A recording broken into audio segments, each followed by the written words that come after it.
You look perfect, my friend. Is it lit? Am I lit all right? It seems like it, and Lovely. I think we are actually live. We are live. We are. You're looking moody with your moody black background. Yeah. Well, I'm not. I'm happy as can be. Oh yeah. Cool. So welcome back, Steve. How you doing? I'm doing quite great, actually. Great. It's been some months now since you were a guest in Spring, and I thought just to touch base with you and see how things are going, and delve a little bit more about into your leadership training and how you think about building a good leader, kind of. Yeah.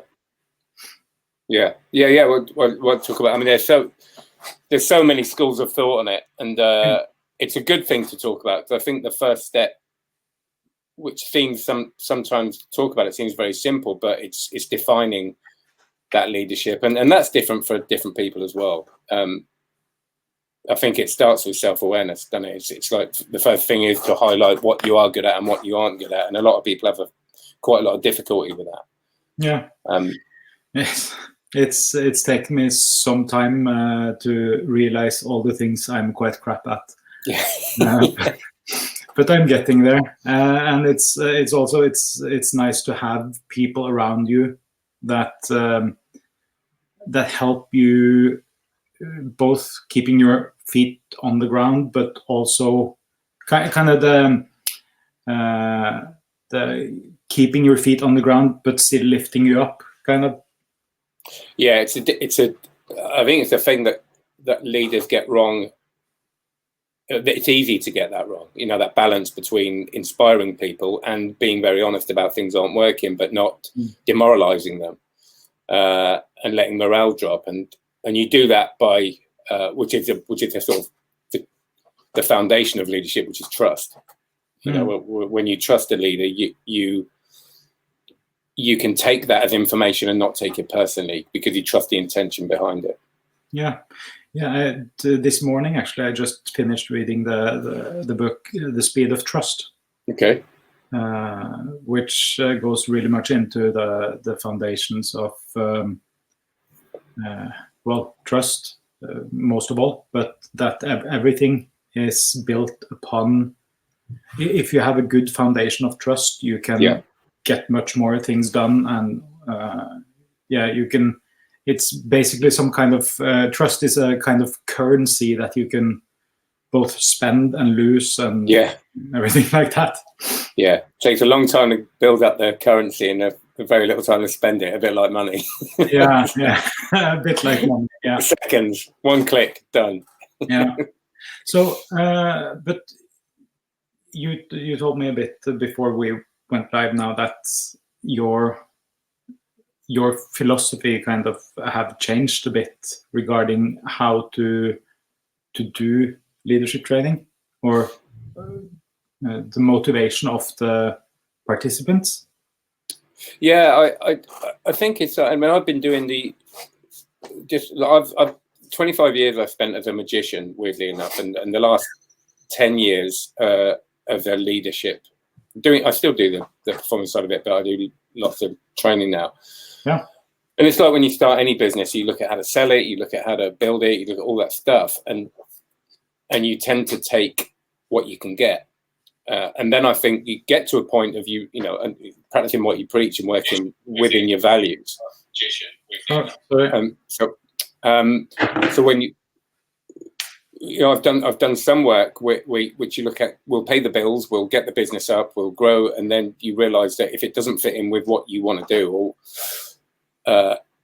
you have to make some choices. So I think now it's about working with people that really want to develop, rather than having sent on some box ticking exercise and are sitting there going, what's this? It's kind of like, I was thinking this morning, it's if I used to teach people how to juggle, right? And when you teach someone to juggle, there's no point in them learning how to juggle if they don't want to learn how to juggle, right? So they can go through the motions, but they're not going to learn it. It's actually impossible for them to learn it because they haven't got the mindset. They can get to a certain point, but they've got to have that desire. And if you look at all the models and the processes and the things that you can do with people to enhance their ability, whether it's in a leadership or any management situation, it's exactly the same. It's a skill that they have to practice. So even if it's a communication skill, so if they don't want to do it, you're on a high to nowhere. You just can't do anything with it. And I think that now I'm at a point where it feeds me to work with people who just want to develop, teams that want to develop. Because you don't develop high performing teams by accident. You have to want to get there. You have to put the work in. And then when you see that working, that's what it does. So I think it's a slight change, but it's more about kind of learning to say no to certain things that may be good for the business, but not good for what you do. And I think at the age of 46, it becomes more about values and doing something that's actually worthwhile and you see have an effect. What would be your, because I would say quite new in a leadership position. I'm the CEO of my company. I have 13 employees. I've spent 2 whole years as a CEO now. I've realized a lot of the things that I do that is good. Mm-hmm. And I've realized a lot of the things I do that have room for improvement. Yeah, of course. What would you recommend for me to be like my first steps on, or not my first, but my continuous improvement? What would be like your recommended first touch, kind of? Well, I mean, it's different for everyone, so it's a hard one to put. I think the first step is that you made it. The first step is to be, and the bit that I found actually the hardest and still struggle with now is to be brutally honest about those things that need work. The first thing is to say that one of the issues leaders have when they come into leadership positions is that they're expected, or they expect of themselves. That means they're meant to be good at everything. Okay, they're in the leadership. They're supposed to be. I haven't met a leader that is good at everything, that doesn't need to work on stuff. We're human beings. Yeah. And at whatever level we are at, we still have to work on the same stuff. The biggest problem is getting your head in the sand and saying, no, I've got to make it look like I'm nailing everything and I can do everything. And so the first step is that self-awareness, and that may include other people. It's more difficult for me because I don't work. I obviously work with a lot of other people, but I don't have people around me constantly. I'm a freelancer, so I have to obviously, yeah, and I do a lot of journaling. I receive coaching from people, so I use people to tell me what, and you get better at being honest about it and not beating yourself up. That's the really important thing. It's kind of it's looking at the issue. It's like you have to be with, someone once said to me, great phrase, it's hard on the issue, gentle on the person. It's not about I am bad. It's the difference between guilt and shame. There's a thing that needs to be developed. Yeah. What do I need to do? So the first step is highlighting those things. So for example, for me, one of my issues is being directive and being able to say no to things. So I just use that as a skill. Okay, how can I practice that? How can I practice when an email comes in and asks me to do a charity event that I can't really afford to do because it's 6 months, I don't know where I'm going to be. Mm-hmm. How do I start practicing that process? And there are many, many things. One of my things at the moment I'm working on is, because I've got a growing YouTube channel and another sort of growing business within a business, is I've realized that I'm being really bad at kind of looking at my phone. I'm answering every message the second it comes in, a comment on YouTube. I really want to create that feeling but what's happening is it's distracting me from other stuff. So I'm living this life of being very bitty, a few messages here, a thing there, a video here. So it's just being brutally honest and saying, right, that is something I need to do. And being honest about the motivations, like the reason I'm checking those messages is, yes, it's to answer people and make it look like I'm doing my job, but there's also a kind of deeper values need there where I'm wanting attention. Yeah, it's part of that sort of dopamine drop of someone's got someone saying something nice about my channel.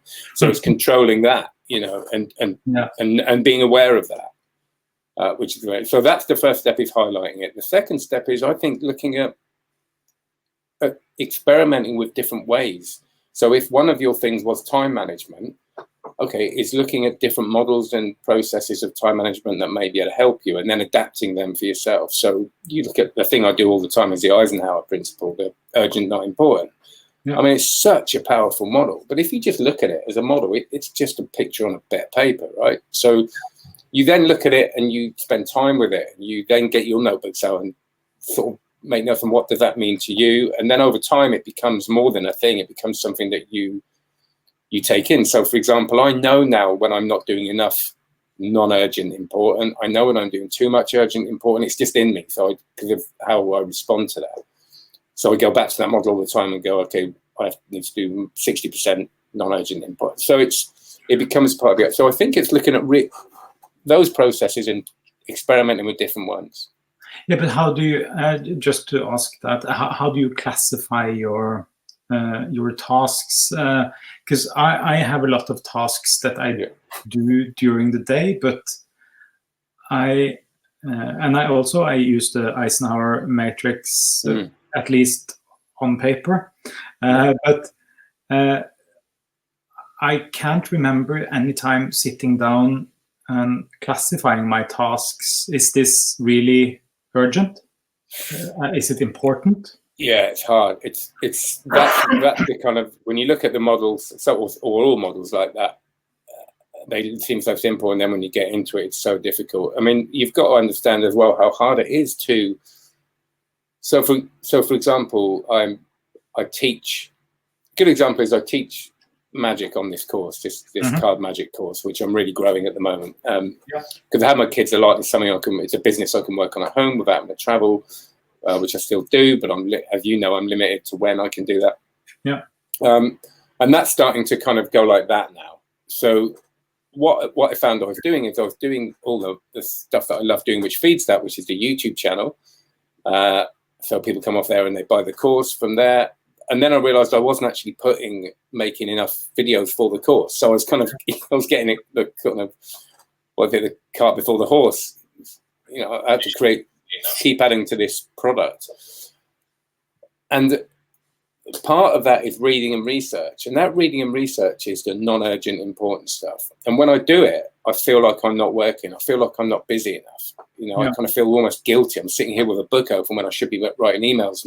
And that's the essence of that feeling I get, that guilt, is actually what stops me doing it. Even though theoretically I know I should be, I sit there with a book up and I go, no, I've got an email. And so it's really getting down into the detail of what's stopping you, and making a plan with it, and going, at this time I'm going to sit down and I'm going to do that, and I'm going to tell myself it's work, even though I'm going to want to start. And sometimes I even fail and I still find myself going and doing the emails. And so it's understanding what those challenges and how challenging they are, and really, really big highlighting. You know, I think time, you know, putting that in the diary. But first of all, the reason you define, like, I suppose that was a bit of a roundabout answer to it, but the reason you know if it's important is that you've made that a goal. It's important to you. It's something that you decided at the beginning of the month that you want to achieve that month. And you do that in a state of mind where you are thinking, you know, you don't do that when you're stressed. You know, this month, you know, you sit down and you actively play, at the end of this month, what's going to really feed my business, what's going to feed me. And once you've made that decision, that is how you define important. Urgent is when you've made that decision and you realize you've got to get it done in 24 hours and you gave yourself an hour. Then it's urgent, which is what you don't want. But it's a reality sometimes. So all that process is a good example of taking something quite simple and getting deeper into it. But do you said something about doing some journaling? Is that some tool you use to get more overview of the different things and parts of your life? Yeah, hugely. I think it takes it for me as well, because I spend a lot of it on my own. I'm not poor me, you know, I've got my family and stuff, but so I'm not with a team. So that feedback has to come internally. It has to come from looking at a visual of what's going on in my life, because it's like the David Allen getting things done thing, the psychic RAM. If you're walking around with all this stuff, you've got a very inaccurate idea of actually what's going on. You know, you might think, oh, I'm doing this, and then when you look at it and go, actually, no, I spent 3 hours yesterday, you know, searching for the holy grail of status updates on Facebook. You know, that's going to So what that does to me is just that constant monitoring. It's like monitoring. What's actually going on? Actually, I'm seeing a pattern here that I'm spending 2 hours a day. Well, how can I do that incremental gains thing, that marginal gains thing of just hacking that a little bit to make that better? And you start over time seeing the changes. And without journaling, I just can't do that. I have to see it. And people do it different ways. I do it in a very free writing way. You know, what do I have to keep an eye on? I have a little eye thing that I do if I'm repeating the pattern, like I'm having too many coffee breaks. It's like keep an eye on that, shift it a little bit. Yeah, do you use any sort of system, or do you just journal freehand, so to speak?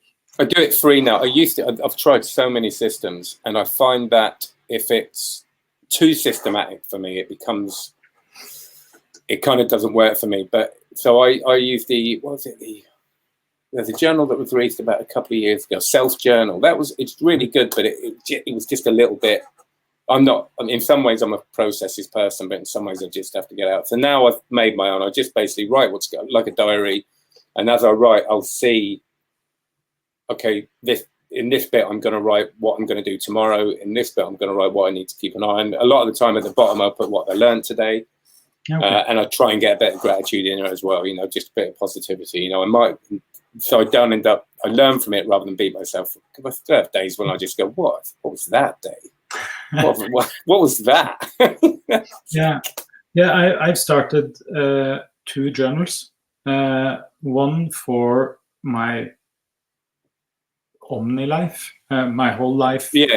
Just gratitude journaling to focus more on the positivities in my life. And then I have one journal that is weekly for my work life, because I've set up some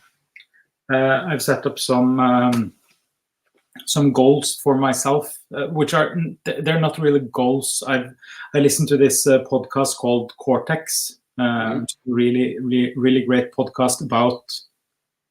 Basically, it's 2 YouTubers that and podcasters talk about their productivity and how they manage their productivity, and they have all sorts of apps and systems and stuff. They have made this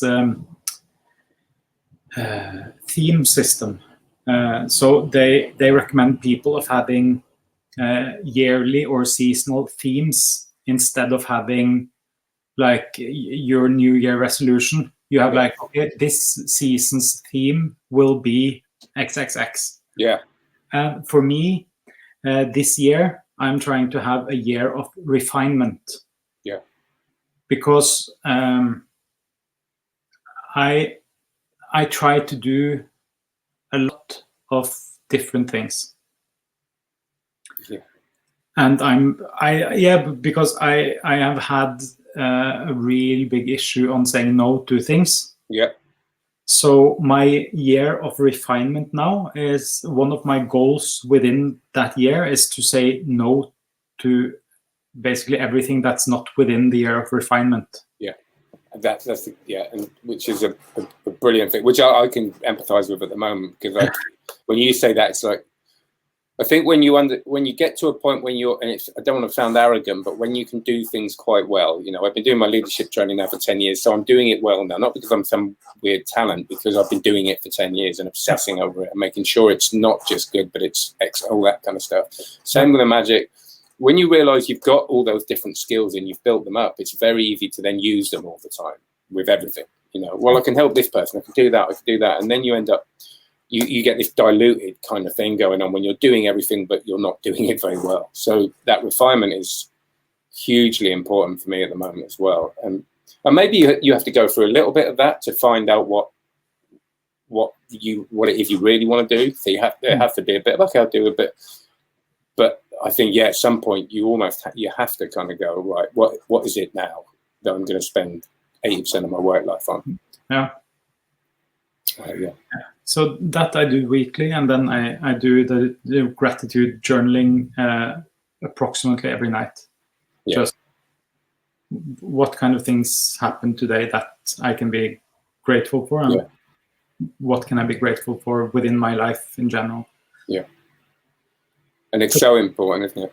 Yeah, it's nice because my view is that I get twice the amount of gratitude of the different things, because I become more focused on the positivity in my life during the day, because I'm thinking, I can write about this tonight.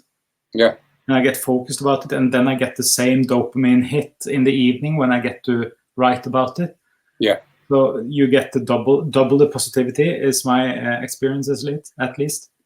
Yeah, and that's a big thing. I think that writing of it is really enjoyable. People see it as a chore, because I think that when we're at school, we know we have to write stuff. So, you know, when we're told we have to write something every day, and we get that straight away. But I was talking to someone about this the other day, and they were like saying, in a coaching session, they were saying, when do you do it? When do I do it? And you could see they were kind of, I'm not going to have time. They were seeing it as a kind of chore.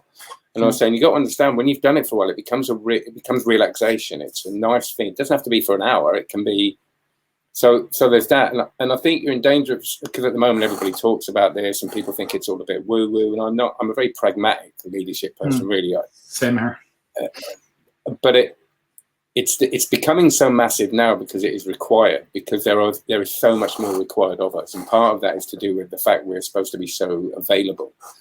You know, I've never known a time when people will email you and then email you 20 minutes later if you haven't answered, or message you, and it's like, hang on, you know, and that creates, even for those of us that are really chilled out about it, it's still going to create some sort of stress. So now we need these times and these methods of making us relax, or making us not get stressed, because when that stress comes in, that's when the gratitude goes, and everything all of a sudden seems very negative for a lot of us. We can't see the positivity when we're totally given these stresses. So I think we have to actively now decide to de-stress for a lot of us. Yeah, I actually had my first non-connected vacation thing. Oh, right. Yeah. I did like what did you do at home? Did you do that at home, or did you go away somewhere? No, we went to like a bath thing in the south of Norway. Oh, nice. And I deleted both the email app and our company Slack from my phone. How did that feel? Odd. It was very odd, but the thing is, the company existed when I came back. It's because I make this illusion for myself that if I'm not on 24/7 or available, or at least be able to answer emails and stuff like that, everything will go to hell. Yeah. And then I'm gone and life continues. Yeah, of course. And the people will wait for the emails, you know, they will wait, you know, even if they don't want to, you know. So a lot of the things I've realized is that, well, sometimes I just have to stop and think, because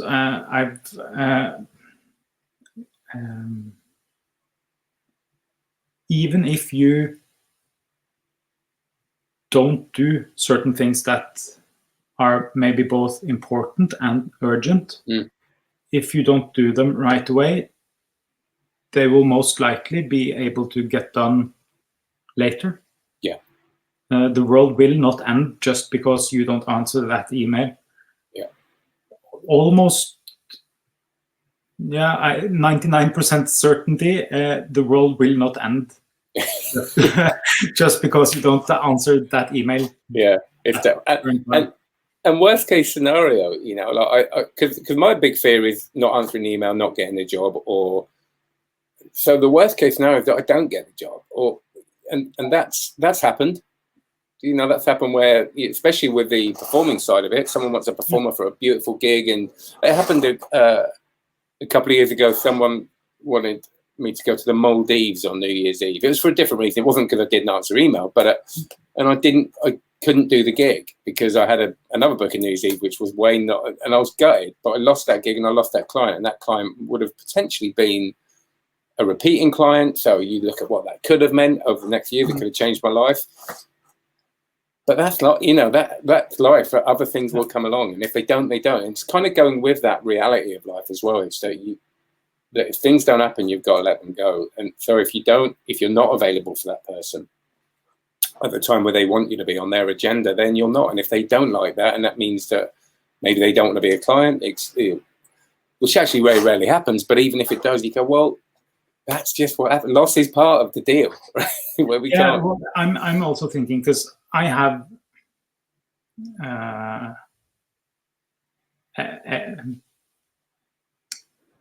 extroverted style of being. I'm quite extrovert, and some may say in some ways a bit crazy. Mm-hmm. And I could package that in a more sellable package. Yeah. But I'm not going to, because my thought there is, yes, I might, maybe I lose some clients on me being me. Yeah. But I'm guessing it will take a lot out of me to continue to not be me. Yeah. It will be stressful on my mental health, and it will, I think also I might get more clients from just being me. Yeah. And those clients will be better for me to work with. Yeah, and that's another. It's going back to what we were saying at the beginning about how you approach things. It's exactly the same. With leadership training, you can earn silly money if you play a certain game. Yeah.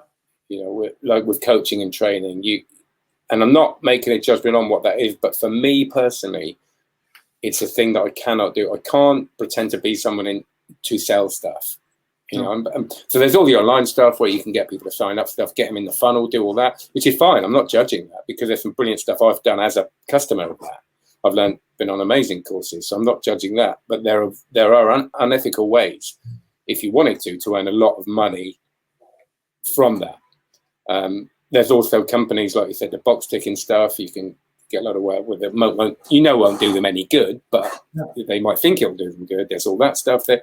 And there's, like you said, the turning up and being the corporate kind of shiny coach that will make you look, I don't know, rich. You know, you see the guys that do the online stuff that hire Ferraris for their marketing videos and pretend it's there. You know, all that. You kind of go, yeah, well, on one, it does work. You know, you can't argue with the fact that it works.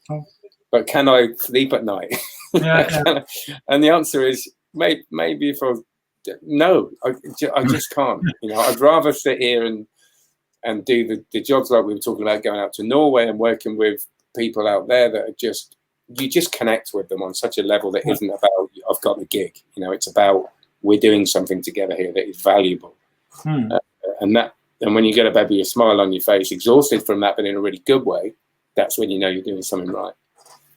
Yeah, but okay, I'm the CEO. I have some employees. What should be my first step then, just to try to get some concrete tips for new CEOs or CEOs that want to improve? What would you recommend me doing just to start to get going?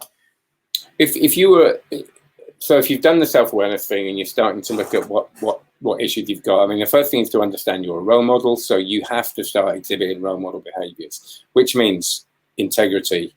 You know, your first thing is to always do what you say you're going to do. You know, make that an obsession. If the meeting is at 10, you're there at 10, because you are a role model and you will influence people. Yeah. The other one is empathy. Try to understand and label the differences between you and other people in your team, so you can empathize with them. Because some people, you can label it with an introvert, extrovert, but then it gets deeper than that. Some people are pragmatic. Some people work off emotions. Embrace those differences, but understand what they are and understand what that person will need from you. So if someone is, say, very externally motivated, that needs their motivation to come from outside, and you can sometimes tell by talking to people, then give them that motivation. Make sure that you highlight that they're doing a good job. Make sure that you're giving them feedback, even if because we're very good at giving people feedback if they're not very good, because we're very good at getting, in a nice way, but we're not very good at giving feedback of the people that are already nailing it. And those people will still nail it because their motivation might. But the biggest thing is to create a regular place where people can talk openly about what's going on. The most important thing is you've got self-awareness, but you need to be really aware of what's going on in the team, and create a culture where it's okay that things aren't going well. It's okay to say, I'm struggling with this. Be fallible and share your stories of your struggles, almost like you have a little bit today, because people respond to that. And that's where you get that cohesion, because what you don't want to be is second guessing how people are feeling and guessing what's going on, because it takes a huge amount of energy, and half the time it's wrong anyway. So with this, you look at the Scrum system, it's that thing of how's it going, what's going on. And when people feel safe, and that comes again from trust, to be transparent about that, then the team will fly, because there's just no time wasted, and people will feel part of something bigger than the work team. It's a synergy. Look at Stephen Covey talks about synergy. Magic stuff starts happening. Yeah. When you get that, and you'll get huge loyalty and commitment, and not in a way that you get it in a manipulative way, but everybody's loyal to everybody else, and that's what you see in high performing teams. Yeah, I think that sounds like a good place to both start and end. Cool. Hopefully, I will get you back on this podcast at another time. I'm thinking that will be doable. Great. So if you guys want to catch Steve, I will put some links in the description below. I'm guessing you're easiest to get hold of on LinkedIn. Yeah, LinkedIn. I am easy to get hold of it. I get a lot of spam on LinkedIn. LinkedIn's becoming very spammy. So if you send me a message and it's automated, I just won't answer it. So, but I will read messages and email. steve@stevefaulkner.com. leadwithsteve.com is the website. Twitter, I don't really use that much. But yeah, email, LinkedIn, I will get a message as long as you haven't copy and pasted it. Okay, I will speak to you later, Steve. Thank you so much. Thank you.